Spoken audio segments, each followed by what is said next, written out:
Hello and welcome to Edexcel History 1 to 9 Paper 2. Today we're going to be looking at Elizabethan England, specifically focusing on problems abroad. And here is today's exam question. We will be analysing the following 16 marker. The main reason why Philip launched the Armada was due to the execution of Mary Queen of Scots. How far do you agree? You may use as your stimuli Babington plot, the Spanish Netherlands, and remember, you must use information of your own, and you don't need to use these stimuli if you don't want to.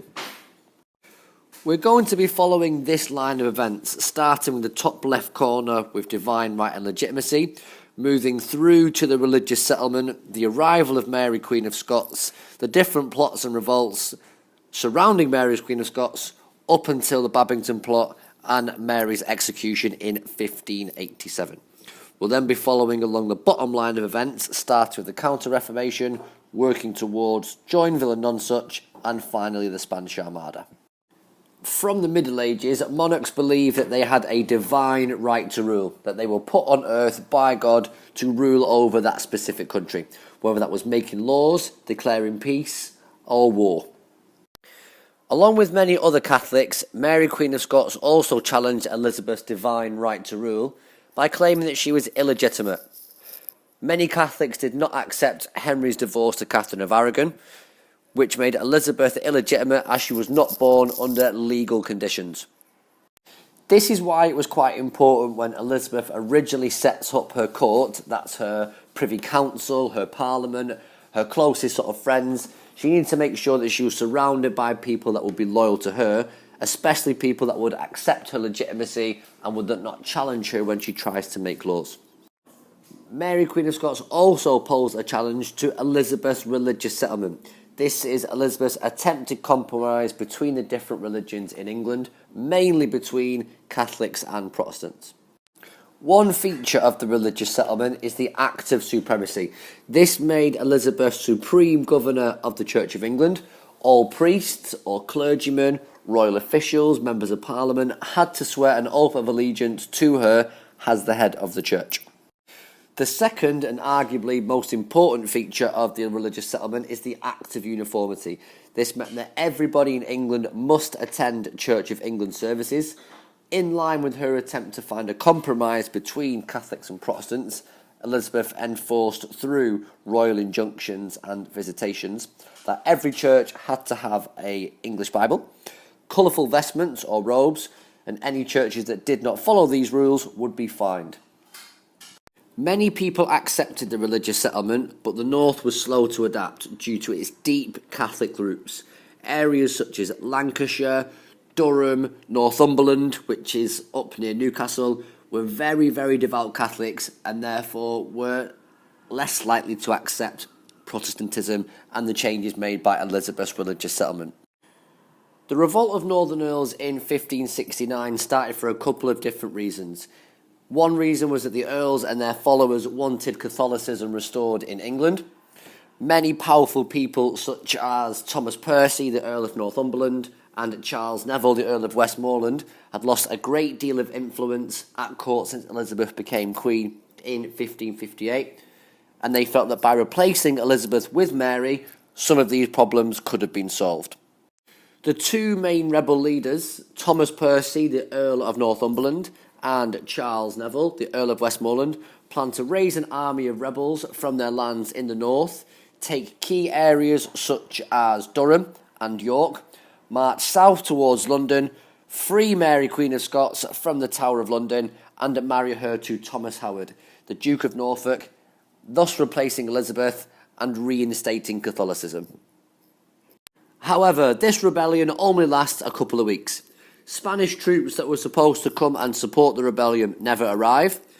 Elizabeth manages to raise an army of over 14,000 men, which outnumbers the Northern Earls more than 3 to 1. As a result, Elizabeth crushes the rebellion and executes over 450 Catholics. The significance of the revolt of Northern Earls is quite important, as this leads to more suspicion of Catholics, especially those living in the north, and Mary. Elizabeth's brutal revenge on the Northern Earls prompts the Pope at the time, Pope Pius VI, to issue a papal bull. This is a law excommunicating Elizabeth, meaning that Elizabeth is definitely going to hell when she dies, and that anybody that attacks or murders Elizabeth is doing God's work. This puts Catholics in a tricky position in England, as they do not now know who to follow. Do they follow the Pope, or do they follow the Queen? In 1571, there was another plot involving Mary Queen of Scots and Thomas Howard, which was financed by an Italian banker by the name of Roberto Ridolfi. Coming so soon after the papal bull excommunicating Elizabeth, the Ridolfi plot reinforced the threat posed by Mary and Catholics, both at home and abroad. In 1583, there was another plot to overthrow Elizabeth, again linking Mary Queen of Scots as her replacement, only this time to a French nobleman known as the Duke of Guise. This emphasised quite a big threat, as not only were there foreign powers involved in the plot, but included in the list of English Catholic sympathisers were people within Elizabeth's own government. The threat of Mary was now becoming more real. Elizabeth was reluctant to execute Mary Queen of Scots. After all, they were cousins. However, underneath a new law passed in 1585, known as the Act for the Preservation of the Queen's Safety, if Mary Queen of Scots was directly linked to another plot, she could be tried and executed. Therefore, gathering evidence was a very vital point for one of Elizabeth's key advisors, Francis Walsingham, also known as her spy master. Therefore, in 1586, when Anthony Babington, a Catholic with links to the French, wrote to Mary Queen of Scots with the proposed plan of again marrying Mary to the Duke of Guise and assassinating Elizabeth, Francis Walsingham was able to intercept letters, provide this evidence to the Privy Council, whereby they tried Mary for treason, and Elizabeth reluctantly signed her death warrant in 1587. Another reason why Mary Queen of Scots was executed was that by the start of 1587, it was clear to Elizabeth and her Privy Council that Philip of Spain was planning a major attack against England. By January 1587, there were rumours that Spanish troops had landed in Wales and that Mary had escaped. These rumours reinforced the threat that Mary's continued existence posed to England. Therefore, in 1587, Elizabeth reluctantly signed the... Just before she is executed, Mary left her claim to the English throne to Philip II of Spain. This gives Philip the perfect excuse to invade England and claim the English throne, therefore completing his counter-reformation across Europe. As a result, in 1588, Philip II launches the Spanish Armada. Remember, this is the question that we're working towards answering. The main reason why Philip launched the Armada was due to the execution of Mary Queen of Scots. The first stimuli that we were given is Babington, hence the reason why we've just talked about all of the different plots and Mary's involvement in those plots. So let's see what this looks like in the form of a paragraph. In order for you to get the best possible marks, you want to be focusing on your level of explanation. That's really, really important. If you look at the highlighted areas of our mark scheme, focusing on Band 4, an analytical explanation is given, which is directed consistently at the conceptual focus of the question, showing a line of reasoning that is coherent, sustained, and logically structured. So that's what we're going to be working towards, that coherent structure. One reason why Philip launched the Armada was due to the execution of Mary Queen of Scots. For example, after being the centre of 4 different plots, the revolt of the Northern Earls, Ridolfi, Throckmorton and Babington, Mary Queen of Scots was executed for treason in 1587. This could have led to the Armada being launched, as before her execution, Mary declared Philip as her heir. Therefore, following her death, Philip became the next in line to the English throne in the eyes of the Catholic Church. This would have encouraged Philip to invade, as he now had a genuine claim to the throne. Therefore, if he invaded and removed Elizabeth, he would become legitimate King of England as well as Spain. Alongside the execution of Mary Queen of Scots, there are other reasons why Philip decides to launch the Armada.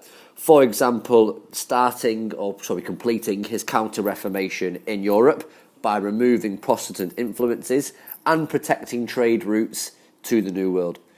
These two are arguably more important than Mary Queen of Scots' execution, as we're about to demonstrate now. In the 16th century, the Netherlands belonged to Philip II of Spain. He was a strict Roman Catholic and he did not look favourably upon Elizabeth's support for Protestant rebels in Scotland and France. In fact, in 1563, he banned the import of English cloth to the Netherlands as he believed that English merchants were encouraging the spread of Protestantism there. When Philip II decided to reorganise the Dutch government and church, he also brought the Spanish Inquisition to the Netherlands. Anyone caught by the Inquisition who wasn't Catholic could be tortured or burned alive in a public execution, similarly to what Mary I did in England. These actions united both Catholics and Protestants against the Spanish, leading to the Dutch revolt in 1565, which was supported by Elizabeth. By making Spain's task in the Netherlands as difficult as possible, Elizabeth hoped to encourage Spanish forces to leave and allow the Dutch to continue governing themselves as before.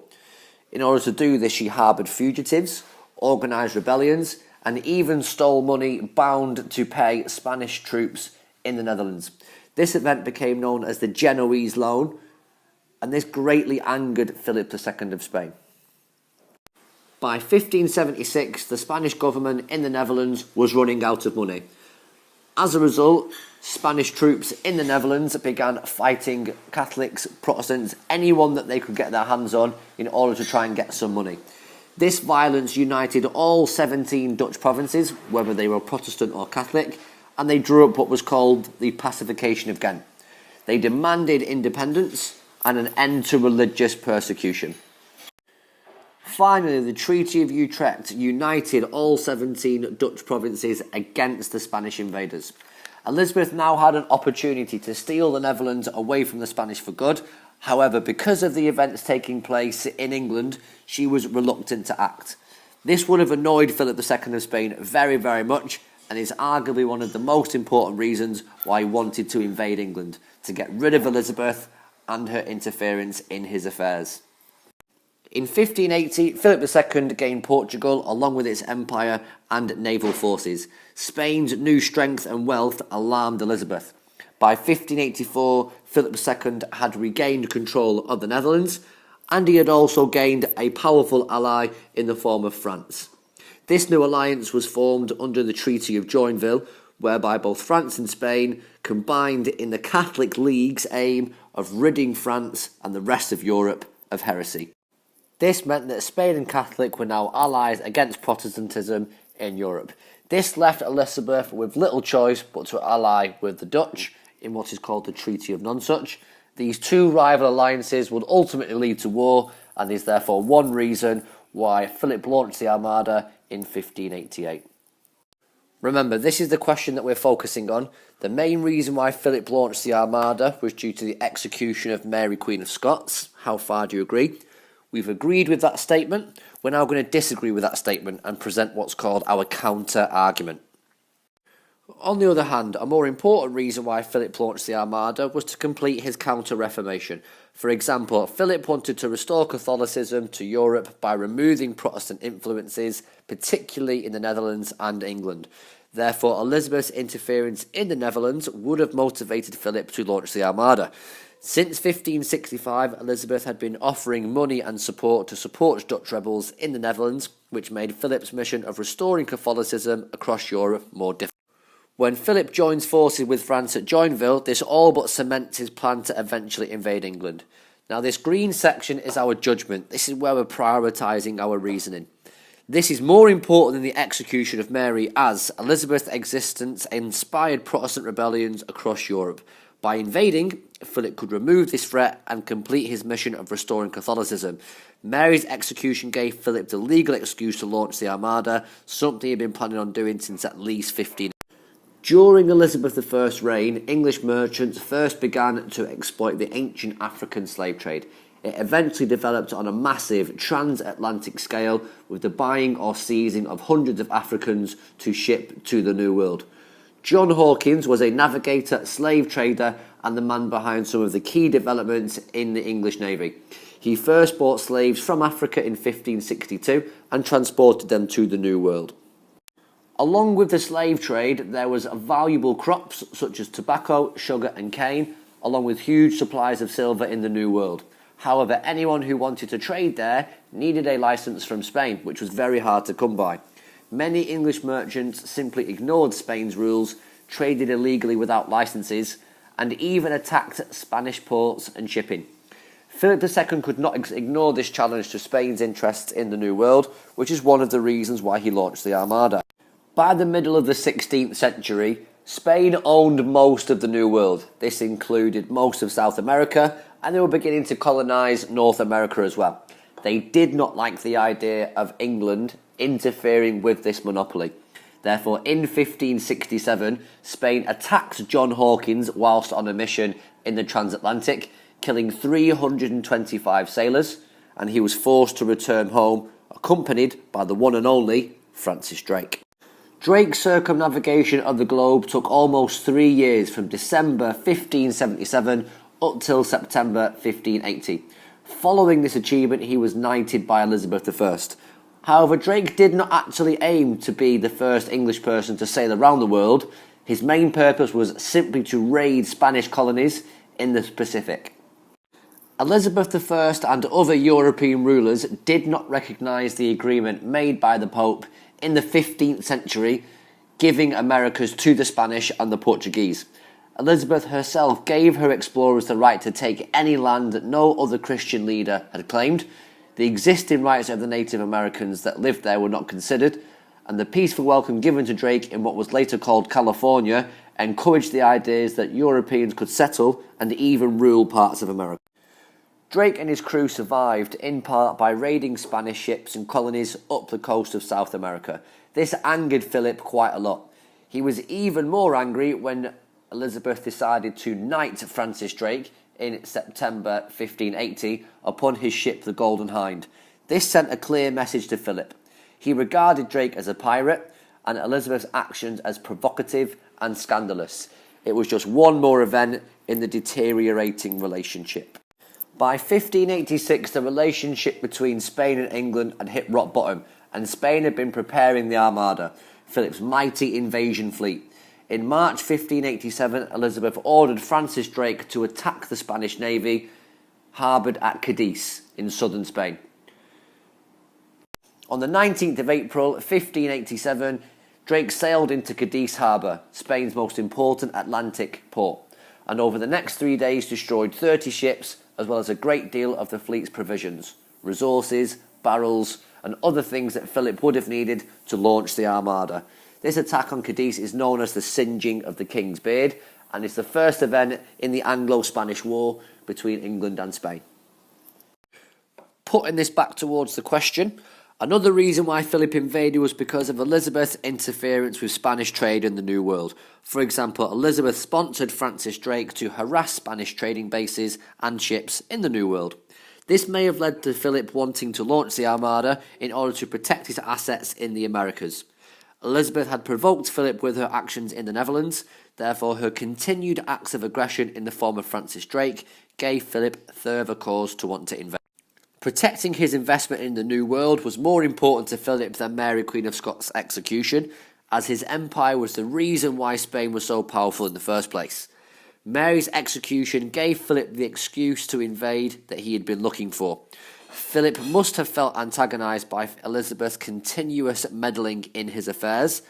Removing a powerful Protestant figurehead and securing the safety of his trade routes to the Americas were pivotal for Philip's mission of increasing power. In conclusion, Mary's execution was a small factor in Philip's decision to invade England. The execution of a royal Catholic gave Philip the excuse to fulfil his dreams of removing heretics, particularly Protestants, from Europe for good. However, Elizabeth's interference in the Netherlands and the New World were more important. Spain had been preparing to invade England since at least 1585, 2 years before Mary's execution. Philip saw Elizabeth as a threat to his control of Europe and the Americas. Philip had been looking for an excuse to get rid of the troublesome English queen, therefore Mary's execution turned Philip's revenge mission into a more noble cause of avenging a fellow Catholic. Mary's execution contributed to Philip's decision to launch the Armada, but it was nowhere near as important as his political or economic motivations. What we've just done there is what's called a balanced argument. We've not repeated ourselves, we've simply summarised everything that we have written so far. We've justified our reasoning, we've compared the different factors.